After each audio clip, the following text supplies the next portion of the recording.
दोस्तों, आज हम डिस्कस करते हैं कि अगर बाय चांस आपको इनकम टैक्स की कोई डिमांड रिसीव हो जाए, मतलब कि कोई इनकम टैक्स का नोटिस आ जाए, तो उस दौरान आपको क्या करना है, क्या नहीं करना है। ठीक है?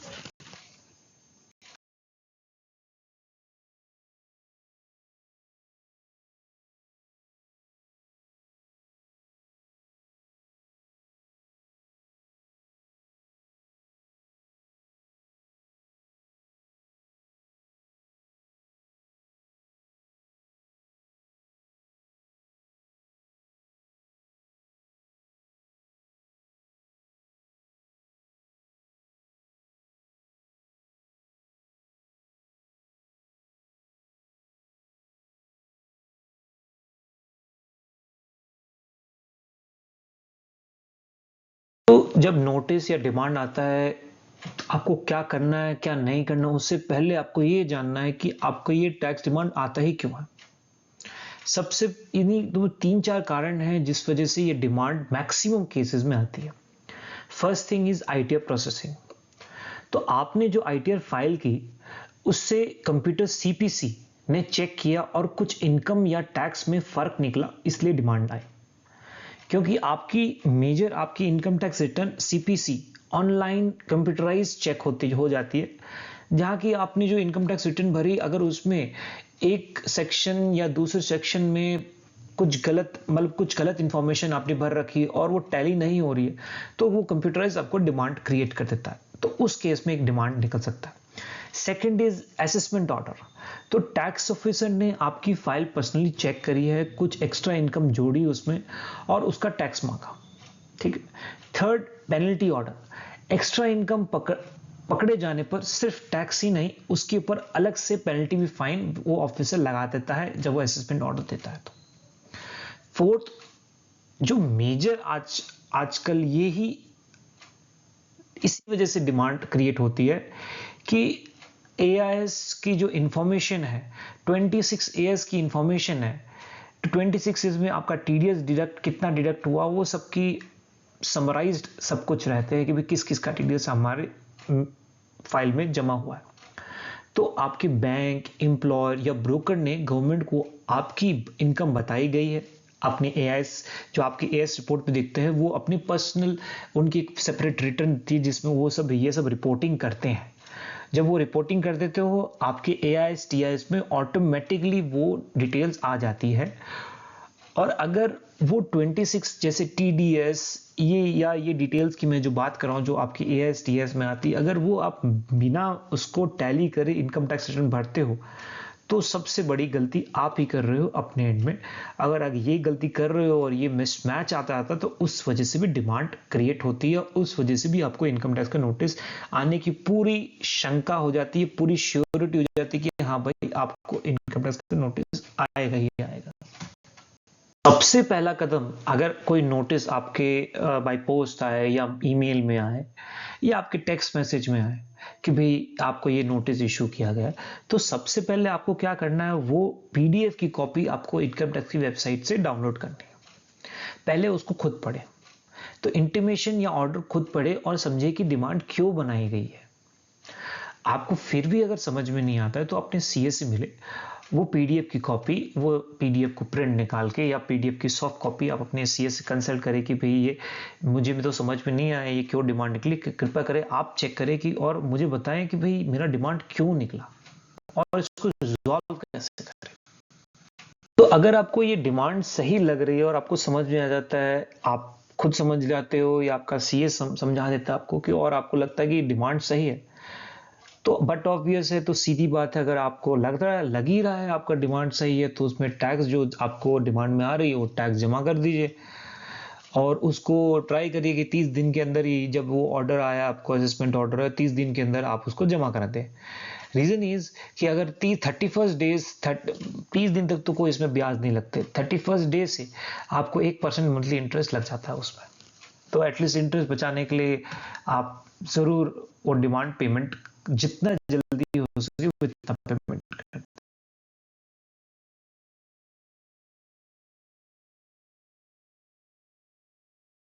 इसके विपरीत, आपको लगता है कि डिमांड गलत लगा दी है इनकम टैक्स वालों ने, आपके इनकम टैक्स ऑफिसर ने गलत लगाई है, तो आपके पास 3 रास्ते हैं।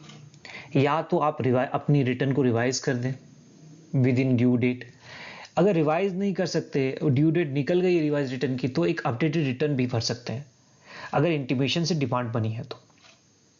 सेकेंड, रेक्टिफिकेशन रिक्वेस्ट फाइल कर सकते हैं आप ऑनलाइन सेक्शन 154 के अंदर इनकम टैक्स वेबसाइट के थ्रू, अगर कोई एपरेंट मिस्टेक है ऑर्डर में। थर्ड, आप अपील फाइल कर सकते हैं, सीआईटी अपील्स, अगर डिबेटेबल लीगल इशू है तो। ये मतलब तीनों रास्ते आपको मैं नेक्स्ट स्लाइड में या उसके नेक्स्ट स्लाइड में प्रॉपर्ली डिस्कस करता हूं।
अगर आपको आपका डिमांड या जो आपको नोटिस आता है वो आपको गलत लगता है, तो एज डिस्कस्ड आपके पास 3 रास्ते हैं। उन्हीं 3 रास्तों को थोड़ा सा और डिस्कस करते हैं विद प्रॉपर एग्जांपल्स। तो चलिए लेते हैं फर्स्ट सिचुएशन कि आपकी कोई सिंपल कैलकुलेशन है या डेटा एरर है, रॉन्ग टीडीएस अमाउंट है, मैथ मिस्टेक है फ्रॉम योर साइड या आपके इनकम टैक्स के ऑफिसर की साइड से, तो आप एक रेक्टिफिकेशन रिक्वेस्ट दे सकते हो सेक्शन 150 जो कि अब इनकम टैक्स एक्ट 1961 के हिसाब से है। और ये रेक्टिफिकेशन रिक्वेस्ट कब तक दे सकते हो आप? ये आप जिस फाइनेंशियल ईयर की इनकम टैक्स रिटर्न भर रहे हैं उसके एंड से 4 साल, तो generally 4 years from the end of financial year of the order. ठीक है, एग्जाम्पल इसके ले सकते हैं कि भाई टीडीएस क्रेडिट आपको नहीं मिला, रेक्टिफिकेशन फाइल करिए। कोई आपको टीडीएस डिडक्ट किया हुआ था बट वो प्रोसेसिंग टाइम में आपके ऑफिसर ने या कंप्यूटराइज सीपीसी के थ्रू वो आपको नहीं मिला और उतने की डिमांड प्लस इंटरेस्ट आपको लगा दी गई, तो उस केस में आप एक रेक्टिफिकेशन रिक्वेस्ट सेक्शन 154 में डाल सकते हो। वो पूरा ऑनलाइन प्रोसेस है। एक सेकंड सिचुएशन ले लेते हैं कि आपने कोई इनकम छोड़ दी इनकम टैक्स रिटर्न में दिखाने के लिए, या आपने जानबूझ के नहीं दिखाए। आपने सोचा कि इनकम टैक्स वालों को कैसे पता चलेगा, और सीए को बोलने की क्या जरूरत है, सीए तो जो हम इनकम देंगे उस हिसाब से रिटर्न फाइल कर देंगे, क्योंकि भाई सीए को बोलने की क्या जरूरत है, आपने अपने छुप छुपा के अपनी इनकम कमाओ और उसको चुपचाप रख लो। बट आज की डेट में age of now income tax की नजर से कुछ नहीं छुपता अनटिल अनलेस वो कैश ट्रांजैक्शन हो। आजकल तो कैश ट्रांजैक्शन भी आपके रिकॉर्ड में आ जाते हैं। तो let's discuss this second situation कि आपने कोई अपनी इनकम दिखानी रह गई या आपने जानबूझ के नहीं दिखाई। उस केस में आप एक रिवाइज रिटर्न फाइल कर सकते हैं अगर आपकी वो ड्यू डेट खत्म नहीं हुई तो, और अगर रिवाइज रिटर्न की भी ड्यू डेट चली गई है तो आप एक अपडेटेड रिटर्न फाइल कर सकते हैं। ठीक है, अगर मैं फाइनेंशियल 25-26 की बात करूं तो रिवाइज रिटर्न के लिए का ड्यू डेट है 31 दिसंबर 2026 तक। की है कि अगर आपको पता चल गया कि हाँ आपने की कोई इनकम आपने मिस कर दी इनकम टैक्स रिटर्न में दिखाने के लिए, या मिस्टेक से आपको कुछ रह गई या आपने जानबूझ के नहीं दिखाई और आपको पता चल गया कि भाई ये दिखाने से सही होता, ठीक है, तो वो अगर आपको रिवाइज रिटर्न फाइल करनी है तो वो आप अगर फाइनेंशियल 25-26 की बात करूं जिसकी रिटर्न अभी आपको भरनी है नेक्स्ट ईयर, मतलब 31 मार्च 26 जब आपका क्लोज होगा, और जो 25-26 1/4/2025 से 31 मार्च 26 की रिटर्न आप भरेंगे, तो वो उसको रिवाइज करने का ड्यू डेट है 31 दिसंबर 2026। और अगर उस समय तक भी आपने रिवाइज रिटर्न नहीं फाइल करी तो आपके पास एक ही ऑप्शन बचता है, अपडेटेड रिटर्न, जिससे हम आईटीआर यू भी कहते हैं।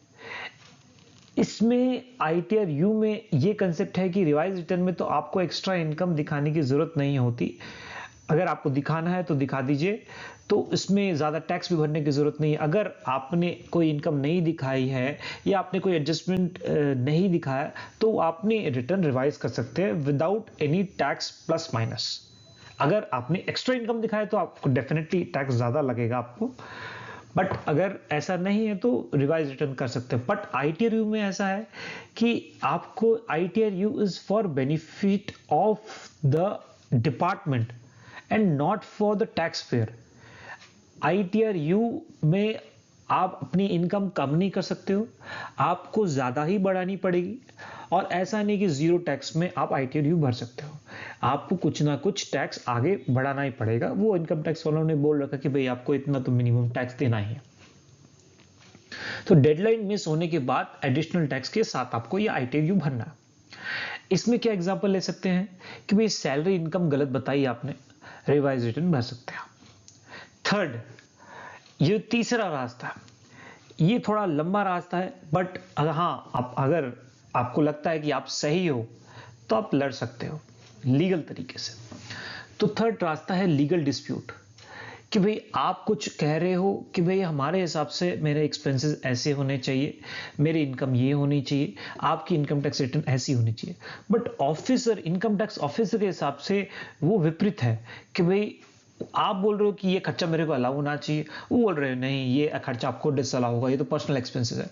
ऐसे ही कुछ एग्जांपल्स है जहां पर आप डिसएग्री कर सकते हो असेसिंग ऑफिसर से अपना। तो उस केस में आपका रेक्टिफिकेशन काम नहीं करेगा, रिवाइज रिटर्न काम नहीं करेगा, अपडेट रिटर्न काम नहीं करेगा, क्योंकि आपका लीगल डिस्प्यूट है और इसमें आपको भी पता नहीं और ऑफिसर को भी पता नहीं कि भाई आप दोनों में कौन सही है और कौन गलत एज पर लॉ। ठीक है, देयर इज कंफ्यूजन है दोनों के बीच में, आप कुछ और कह रहे हो, ऑफिसर कुछ और। तो इस केस में ऑफिसर तो भाई अपना काम करेगा, वो अपना नोटिस इश्यू करेगा और डिमांड क्रिएट कर देगा, उसका तो काम है, ड्यूटी है। बट एज ऑफ नाउ उसके डिमांड को पेमेंट करना वो हमारी ड्यूटी नहीं है। और हम, अगर आपको लगता है कि भाई ये गलत किया ऑफिसर ने, तो आप अपील फाइल कर सकते हो सीआईटी अपील्स में, फॉर्म 35 आप इनकम टैक्स की वेबसाइट से फाइल कर सकते हो। इसकी टाइम लिमिट क्या है मैक्सिमम, ये आपको 30 दिन के अंदर ऑर्डर रिसीव करने से, with in 30 days of receiving the order आपको ये फाइल करना है। एग्जाम्पल, एओ ने एक कोई बिजनेस एक्सपेंडिचर अलाउ किया, अपील करिए। ठीक है, अब एक ही डिमांड के लिए एक से ज्यादा रास्ते भी हो सकते हैं, तो आप अपने सीए से सही रास्ता चुनने में मदद लें। तो जो पहला रास्ता है रिवाइज रिटर्न या अपडेटेड रिटर्न, तो इसे अब कब यूज करना है, रिवाइज रिटर्न को कब यूज करना है, अपडेटेड रिटर्न को कब यूज करना है, तो वो डिस्कस करते हैं। जब कंप्यूटर, जिसे हम सीपीसीबी कहते हैं, ने आपकी आईटीआर प्रोसेस करके डिमांड बनाई, इसमें कोई ऑफिसर इन्वॉल्व नहीं था, तो रिवाइज रिटर्न कब कर सकते हो कि भाई गलतियां ठीक करने के लिए टाइम लिमिट के अंदर फाइल करें, टैक्स लायबिलिटी कम भी हो सकती है इसमें। पर सेकेंड वन ये इसके ऑपोजिट है कि भाई अपडेटेड रिटर्न सिर्फ एडिशनल इनकम डिक्लेयर कर सकते हैं, इसमें टैक्स लायबिलिटी नहीं घटा सकते इसमें, जैसे कि मैंने प्रीवियस स्लाइड में बोला था, सिर्फ बढ़ा सकते हैं। अपडेटेड रिटर्न खाली इनकम टैक्स डिपार्टमेंट के लिए है। Updated return is not for benefit of the taxpayer, it is benefit for the income tax department. Example, अगर आपने सैलरी इनकम सही नहीं बताई और सीपीसी ने डिमांड बनाई तो रिवाइज रिटर्न भरिए आप, मैटर खत्म। लेकिन कोई अगर आपने इनकम छुपाई थी तो अपडेटेड रिटर्न फाइल करें और एडिशनल टैक्स के साथ उसको भरते। तो दूसरा रास्ता, रेक्टिफिकेशन रिक्वेस्ट। तो अगर कोई गलत कैलकुलेशन हुई है, ऑर्डर में फिगर या एंट्री मिस्टेक हुई है, तो आप रेक्टिफिकेशन ऑनलाइन रिक्वेस्ट एओ को दे सकते हो। ये तब बेस्ट ऑप्शन है जब सिर्फ कैलकुलेशन या डेटा एंट्री में गलती हुई हो, कोई लीगल डिबेट नहीं।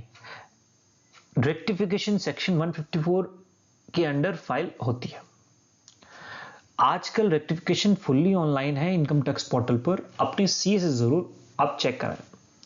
तो इसमें देखने वाली बात यह है कि रेक्टिफिकेशन रिक्वेस्ट एक तो ऑनलाइन है, ये कोई डेटा एंट्री गलती या मिस्टेक के लिए कर सकते हैं। हाँ, अगर आपका ऑफिसर बोले कि भाई आपको ये एक्सपेंस डिसअलाउ होगा या ये इनकम आपने नहीं दिखाई तो हम आपका डिमांड क्रिएट कर रहे हैं, उस केस में आप ये रेक्टिफिकेशन रिक्वेस्ट नहीं फाइल कर सकते।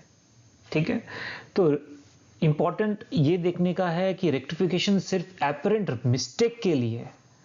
अगर एओ ने कोई लीगल जजमेंट दिया है जैसे डिडक्शन डिसअलाउ की, तो रेक्टिफिकेशन नहीं चलेगा, वहां अपील जरूरी है। टाइम लिमिट जो कि मैंने पहले डिस्कस किया था, ये जनरली ऑर्डर के 4 साल बाद तक फाइल कर सकते हैं। तो तीसरा रास्ता जो लास्ट रास्ता, जहां लीगल डिस्प्यूट है आप में एज एन टैक्स पेयर और आपके इनकम टैक्स डिपार्टमेंट में, तो आपको सीआईटी अपील्स में फाइल करना है फॉर्म 35। तो फॉर्म 35 ऑनलाइन आपको फाइल करना है डिमांड ऑर्डर मिलने के 30 दिन के अंदर। फॉर्म 35 ऑनलाइन फाइल करें, डेडलाइन मत मिस करिए। सीआईटी अपील्स का नोटिस आएगा आपको, आप अपना पहलू ग्राउंड ऑफ अपील उनके सामने रखें। अगर पॉजिटिव आया तो बहुत बढ़िया, काम ही खत्म हो गया, डिमांड आपकी हट जाएगी। बट अगर नेगेटिव आया कि भाई आपके बिहाफ में वो ऑर्डर नहीं आया, आपके अगेंस्ट में आया, तो आप आईटीएटी में भी फर्दर अपील कर सकते हो। तो अपील फाइल करने से रिकवरी ऑटोमेटिकली नहीं रुकती। रिकवरी रोकने के लिए अलग से आपको स्टे ऑफ डिमांड एप्लीकेशन देनी होगी। दोनों काम अलग अलग है। रियल लाइफ एग्जांपल भी ले लेते हैं। तो रमेश जी की कहानी ले लेते हैं। रमेश जी को 80,000 का टैक्स डिमांड नोटिस आया। उन्हें लगा कि भाई ये तो बहुत, ये नोटिस कैसे आ गया, मेरा तो सब टीडीएस कटा हुआ था। उन्होंने वो जीएस जो इनकम टैक्स का नोटिस है वो अपने सीए को फॉरवर्ड किया। उनके सीए ने चेक किया कि जो डिमांड का लेटर आया है उसमें टीडीएस का क्रेडिट उनको नहीं दिया गया रमेश जी को। तो सीए ने उन्होंने क्या किया, उन्होंने सिंस ये एपरेंट मिस्टेक था कि भाई आपका टीडीएस क्रेडिट किया और आपको टीडीएस का क्रेडिट नहीं मिला, तो ये एक एपरेंट मिस्टेक है एज पर सेक्शन 154। तो इस केस में आपके सीए ने, रमेश जी के सीए ने रेक्टिफिकेशन रिक्वेस्ट फाइल की और डिमांड हट गई। एक दूसरा एग्जांपल लेते हैं सुमन जी का। सुमन ने अपने घर का एक कमरा ऑफिस के लिए यूज किया और बिजनेस एक्सपेंस क्लेम किया। टैक्स ऑफिसर ने इसे पर्सनल एक्सपेंस मानकर डिसअलाउ किया और डिमांड बनाई। तो ये कैलकुलेशन एरर नहीं है, ये एक लीगल डिस्प्यूट था सुमन जी में और इनकम टैक्स डिपार्टमेंट में। तो इसका सोल्यूशन रेक्टिफिकेशन से नहीं हो सकता, आपको इसमें फॉर्म 35 फाइल करना है, अपील फाइल करना है और सीआईटी अपील्स के पास, और एडिशन अगर पॉजिटिव आ जाता है तो आपकी एडिशन डिलीट हो जाती है। और अगर फिर भी आपको सीआईटी अपील्स में पॉजिटिव नहीं मिलता तो आपको आईटीएटी में भी फर्दर आप अपील कर सकते हो। इंटरेस्टिंग क्वेश्चन ये है कि क्या अपील या रेक्टिफिकेशन के लिए पहले टैक्स भरना जरूरी है? तो आंसर तो ये है कि भाई नहीं भाई साहब, आपको कुछ भी भरने का जरूरत नहीं है। रेक्टिफिकेशन या अपील फाइल करने से पहले पेंडिंग टैक्स डिमांड भरना जरूरी नहीं है, पर लेकिन ध्यान रखने वाली बात यह है कि अगर बाद में डिमांड सस्टेन हुई, बोलने की मतलब है कि अगर रेक्टिफिकेशन में आपको एट लास्ट रेक्टिफिकेशन भी ऑर्डर में भी ये आया है कि हाँ आपकी डिमांड बन रही है, तो आपका 1% मंथली इंटरेस्ट पूरे पेंडिंग पीरियड पर लगेगा। तो एक स्मार्ट ऑप्शन ये है कि टैक्स डिमांड का एक हिस्सा आप जमा करा दीजिए और स्टे ऑफ डिमांड ले लीजिए। तो इसमें क्या आपका इंटरेस्ट बचेगा। इंटरेस्ट का मीटर कहां से चालू होता है और कब खत्म होता है। मान लीजिए डे 0 जो स्लाइड में मेरे दिख रहे हैं, डे 0 में आपका असेसमेंट ऑर्डर आया कि भाई साहब आपको डिमांड आपको देनी है। जिस दिन आपका ऑर्डर आया उससे 30 दिन तक, उस 30 दिन में कोई इंटरेस्ट आपका नहीं लगेगा। डे 31 मतलब 31वां दिन से 1% पर मंथ इंटरेस्ट लगना शुरू हो जाएगा और ये तब खत्म होगा जब आप 100% आप अपना डिमांड पेमेंट कर दिए। और स्टे से ये नहीं रुकता, तो डिमांड सस्टेन हो या ना हो 30 दिन के बाद इंटरेस्ट शुरू होता है। ये इंटरेस्ट सेक्शन 220 सब सेक्शन 2 के अंडर लगता है 1% पर मंथ या उसके किसी भी हिस्से पर। इंटरेस्ट तब रुकता है जब डिमांड पूरी पे कर दी जाए या अपील में डिमांड डिलीट हो जाए। सिर्फ स्टे ऑफ डिमांड लेने से इंटरेस्ट नहीं रुकता, अगर अपील में हारो तो इंटरेस्ट पूरे पीरियड का लगेगा। दोस्तों, स्टे ऑफ डिमांड एक समझदारी भरा कदम है। अगर आपको कोई डिमांड मिला और आपको लग रहा है कि ये एक लीगल डिस्प्यूट है, इसमें मैं एज एन टैक्स पेयर आप कुछ कह रहे हो और आपका ऑफिसर इनकम टैक्स डिपार्टमेंट कुछ और कह रहा है, तो 20% का टैक्स आप जमा कराएं, आउटस्टैंडिंग डिमांड का 20% अभी आप जमा कराएं। ये बजट 2026 में 10% हो गया है। स्टे एप्लीकेशन दे, अपने सीए की मदद से डिपार्टमेंट को स्टे एप्लीकेशन दे, स्टे ऑर्डर आपको मिलेगा, रिकवरी एक्शन रुक जाती है, डिपार्टमेंट आपका बैंक अकाउंट फ्रीज नहीं कर सकता जब तक अपील पेंडिंग है। इंटरेस्ट का ध्यान रखें आप, स्टे सिर्फ रिकवरी रोकता है, इंटरेस्ट नहीं। इंटरेस्ट का मीटर चलते रहता है आपका। अगर अपील में डिमांड सस्टेन हुई तो सेक्शन 220 सब सेक्शन 2 के अंडर इंटरेस्ट पूरे अनपेड पीरियड का लगेगा। स्टे ऑफ डिमांड और अपील दोनों अलग अलग एप्लीकेशन है, दोनों एक साथ फाइल करें। एक बहुत हीटेड क्वेश्चन है कि क्या रिफंड, आप अपनी इनकम टैक्स रिटर्न आपने फाइल करी और उसमें आपका कोई रिफंड आपने क्लेम किया, तो क्या वो रिफंड आपके कोई प्रीवियस ईयर की डिमांड आपकी निकली है उससे एडजस्ट हो सकती है? आपका इनकम टैक्स डिपार्टमेंट को एडजस्ट करके आपका रिफंड नील बट्टा नील कर सकता है या रिफंड आपका कम कर सकता है।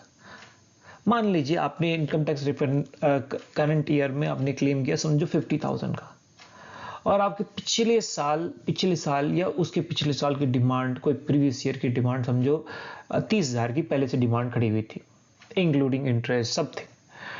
तो क्वेश्चन ये है कि क्या इनकम टैक्स डिपार्टमेंट वो 30,000 का डिमांड आपके 50,000 के रिफंड से एडजस्ट कर सकता है? हाँ जी, ये कर सकता है, लीगली कर सकता है, बट उनको भी एक प्रोसीजर फॉलो करना जरूरी है। वो क्या करना जरूरी है तो वो डिस्कस करते हैं। तो अगर आपका कोई पुराना टैक्स बाकी है और नया रिफंड बना है तो इनकम टैक्स डिपार्टमेंट आपका रिफंड सीधा उस पुरानी डिमांड से काट सकता है बिना पूछे। लेकिन डिपार्टमेंट पहले आपको एक नोटिस भेजता है, आपके पास 30 दिन होते हैं। अगर आपको लगता है कि डिमांड गलत है तो ऑब्जेक्शन कर सकते हैं, पर ध्यान रखने वाली बात यह है अगर पुरानी डिमांड गलत है तो पहले उसका रेक्टिफिकेशन या अपील कब फाइल करें, तभी पूरा रिफंड मिलेगा आपको। तो अगर कोई डिमांड आपकी आती है तो आप उसको चेक कैसे कर सकते हो? तो आपको इनकम टैक्स पोर्टल में लॉगिन करने की जरूरत है। तो आपको क्या फॉलो करना पड़ेगा मैं आपको बता देता हूं। आपको इनकम टैक्स की वेबसाइट में जाइए, आप लॉगिन में क्लिक करिए, आप लॉगिन करिए अपने पैन कार्ड नंबर से और पासवर्ड से। फिर आप क्लिक करिए पेंडिंग एक्शन या आउटस्टैंडिंग डिमांड देखने के लिए। ठीक है, आपको प्रॉपर ऑप्शन दिया गया है वहां पर पेंडिंग एक्शन के अंदर आउटस्टैंडिंग डिमांड देखने के लिए, तो आप वहां से भी चेक कर सकते हैं, या आप अपने सी से भी कांटेक्ट कर सकते हैं, डिमांड आए तो अपने सी से भी कंसल्ट करें। ठीक है, तो बहुत सारे टैक्स पेयर अपनी पेंडिंग डिमांड चेक ही नहीं करते। ये एक बहुत बड़ी सबसे बड़ी दिक्कत है आज के डेट में। आज की डेट में एज एन टैक्स पेयर पूरा डिपेंडेंट है एक चार्टर्ड अकाउंटेंट पे, जबकि ये होना नहीं चाहिए। ठीक, आप खुद भी अपना डिमांड चेक करिए, क्योंकि डिमांड एट लास्ट आपका है, एज एन टैक्स पेयर आपका है। सीए ठीक है, वो अपना प्रोफेशनल सर्विसेज तो दे ही रहा है, बट अगर आप खुद भी कुछ अपनी तरफ से एक्शन ले कि भाई मैं भी खुद देख लूं मेरा कोई डिमांड तो नहीं खड़ा, क्योंकि भाई साहब आप ही की डिमांड है और आप ही की पेनल्टी और आप ही का इंटरेस्ट है। ठीक है, तो ये आप जरूर देखें कि भाई आप पोर्टल में आपको लॉगिन करके चेक ही तो करना है कि डिमांड है या नहीं। ठीक है, तो पोर्टल पर रेस्पॉन्स टू आउटस्टैंडिंग डिमांड कैसे दें? अगर कोई आउटस्टैंडिंग डिमांड आप दिख जाती है आपको, तो आप लॉगिन करें, पेंडिंग एक्शन में जाएं, रेस्पॉन्स टू आउटस्टैंडिंग डिमांड में क्लिक करें। ठीक है, सेकेंड है अपना रेस्पॉन्स चुने आप। 4 ऑप्शंस होते हैं, एग्री, पार्शियली एग्री, डिसएग्री या ऑलरेडी पेड। ठीक है, थर्ड प्रोसेस है डिसएग्री सेलेक्ट करें अगर डिमांड गलत लगती है तो। अगर सही लगती है तो पेमेंट कर दीजिए और चालान का कॉपी लगा दीजिए, क्लोज हो गया मैटर। पर अगर डिसएग्री करते हैं तो अगर डिमांड गलत है तो आप डिसएग्री चुनें और रीजन प्रोवाइड करें। ये रेक्टिफिकेशन से पहले जरूरी है। सबसे जरूरी बात, ईमेल मोबाइल नंबर अपडेट रखें। नोटिस अब इलेक्ट्रॉनिकली आते हैं पोर्टल पर, अपना ईमेल और मोबाइल नंबर हमेशा अपडेटेड रखें। फिर एक समराइज कर ले पूरा सफर को जो मैंने आपसे डिस्कस किया था। तो डिमांड आपका नोटिस आए, पोर्टल या पोस्ट से नोटिस आया आपको, सबसे पहले आप घबराइए मत, अपने सीए से कंसल्ट करें।